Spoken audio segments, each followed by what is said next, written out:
Morning, all. All right, so the transition time from the NHA to the NHL. Before I get into the NHL's season-by-season history, I do feel like there's some more tidying up to do when it comes to that transition period from one league to the other. And there may need to be another Eddie Livingstone video. I've done Eddie Livingstone videos before, and try to put everything into one board, one video, which may require a pretty darn big board. The NHL is formed as, and I put here, no hiring Livingstone. We've made jokes about this on the channel for a long time. When I was doing the initial historical videos, I was surprised that his name doesn't really come up when you hear about NHL's beginnings and history. But before we get into the Livingstone drama, we have to go back to 1907. Now, I mentioned the Renfrew Creamery Kings, who did not last in the NHA. They just couldn't afford it. A town of 4,000 people at the time. They had a pretty good team, though, and they felt like they could challenge for the Stanley Cup in 1907, which might have been pretty good, but yeah, they were told no. And they were mocked by the Toronto media for even trying. Basically, like, who do you have? You don't have anybody. How in the world are you going to challenge for the Stanley Cup? So what could have been this great story of a small town team, overcoming, well, it would have been the Kenora Thistles that year, right? But at any rate, overcoming the champions and becoming a champion themselves, nope, it's denied, and they get mocked for asking.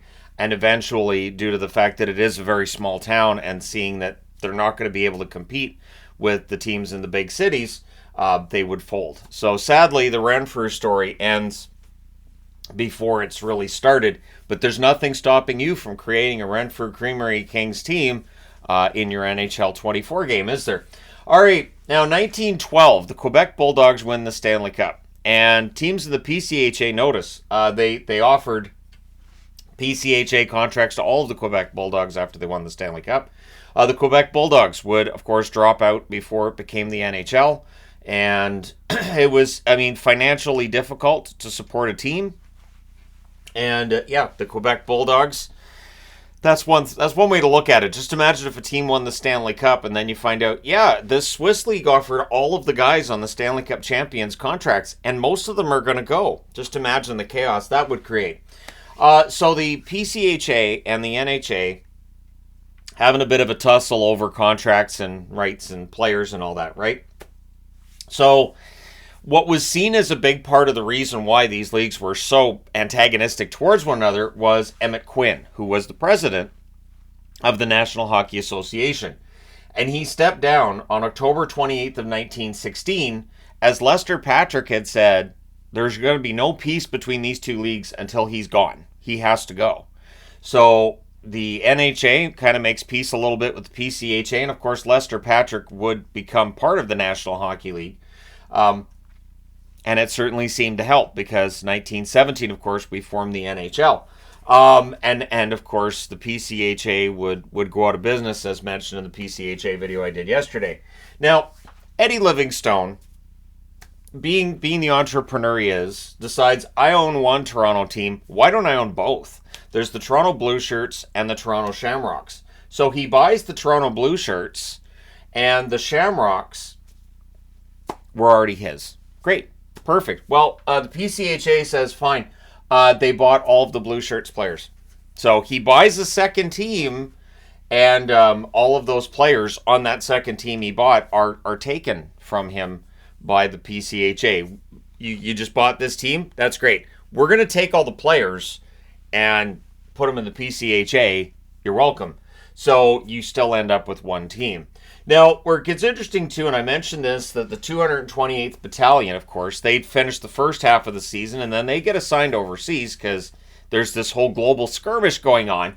And so during that, owners refused Eddie Livingstone's idea. So there's 5 teams remaining, and Eddie Livingstone's like, hey, why don't we have a 5-team round robin to decide the Stanley Cup? Because the 6 teams dropped out. Wouldn't that work? And the other owners decided, no, what we're going to do, we're having a hard time filling out the rosters because, again, it's World War I, and a lot of players are overseas or, having to do other things because there's more important things than hockey in the world. And so what they tell Eddie Livingstone is, instead of having a 5-team round robin, why don't we take your players from your team The rest of us will have a round robin between our 4 teams. We'll play out the schedule that way. And then you can have your players back at the end of the year. Promise. This is the 1916-17 season. Livingstone did not have his players return to him at the end of the season.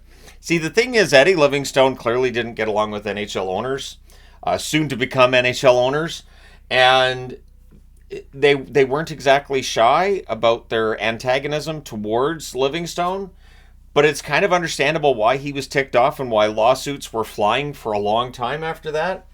So they changed the name in 1917 to the National Hockey League, and they created a new Toronto team under a different owner. And basically, Livingstone has the NHA, which he would try to revive. He did.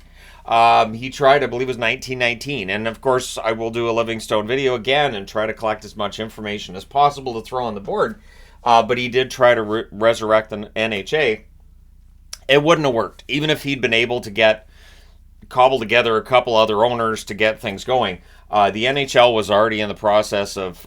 so if we're in these buildings, Eddie Livingstone's not allowed.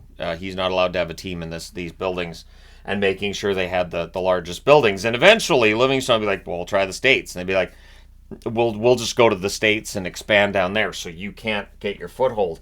But yeah, the NHA changed its name to the NHL. The other owners get together. They decide we don't want to be with this Eddie Livingstone guy anymore. And they changed the name of the league. So the first game in National Hockey League history, so after the NHA's changed its name to NHL, is December 19th of 1917. The Montreal Wanderers beat Toronto 10-9 in Toronto. 700 fans in attendance for that first NHL game. It was not the league that we know now on any level. Forward passing wasn't allowed, and lines on the ice, not like we see now. The Montreal Canadiens opened with a 7-4 win over the Ottawa Senators. Joe Malone had 5 goals in that game. Joe Malone was the star player as well. I mentioned yesterday that Cyclone Taylor, probably the first real superstar player in the NHL, but Joe Malone was closely behind him as well. And Cyclone Taylor would go back and forth between leagues. I don't think I've done a video on the career of Cyclone Taylor. That probably should happen as we go through the historical stuff here. And anyone who sided with Livingstone ends up being blackballed by the NHL. If you're in some kind of business dealing with Eddie Livingstone and you want to do dealings with the NHL, they would basically say, all right, we want to work with you, but we see you're working with him. You have to cut that out or you're not going to work with us. And that was a strategy that worked for them. Now, after the Wanderers Arena burnt down, the league ends up being at 3 teams. So again, as I do the video on the first season, we'll talk about that. But I feel bad for the Wanderers. I kind of feel like they get hosed when it comes to their history. Because if you look at the NHL's official records, because the NHL comes into effect in 1917, you just see the Wanderers played, 6 games, 5 games, and they only won 1, and it was at the start. And it just looks like this was a team that had just started. It was very, very short-lived and done. And in reality, the Wanderers were around for a while in the NHA. But when the name change took place, it became the NHL.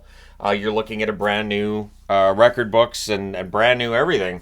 So, they really committed to the fact that this is not the NHA. I do think that maybe the first few years they could have had that as their logo, not the NHA. And then, underneath, you have a little poster, Eddie Livingstone's face, and just circle and crossed out at every NHL arena. Not allowed. No Livingstones. But anyways, that'll be discussed in a video soon enough. But I wanted to tidy this up a bit before we get into the year-by-year history of the National Hockey League and look at how it grew, and then it shrunk, and then it grew again. Because it definitely did grow. And the original 6 teams are just indicative of the 6 teams that survived until 1967. But there were other teams that didn't survive to that time. And, of course, the Wanderers being the first that would drop out of the NHL. It was too bad. But after their building burnt down, they didn't have a home. And they couldn't find one. So, yeah, that's where that was. But anyways, let me know your thoughts in the comments section below, as always. Don't forget to hit like and subscribe if you've not done so already. Thank you guys so much for watching, for all your support. I really do enjoy doing the historical videos. I'm always aware that they're not going to get the kind of views the other content does. I'm okay with that. These videos are fun to do, And looking that far back is always very interesting to see how things were different, and then how some things are the same. So to this day, if they don't like you as an owner, you're not going to have dealings with the National Hockey League. If you've managed to get yourself isolated from the ownership group, you're probably done as a National Hockey League owner in general, because they can be tough. They can be tough to deal with. But anyways, thank you guys for all your support. I will talk to you again soon.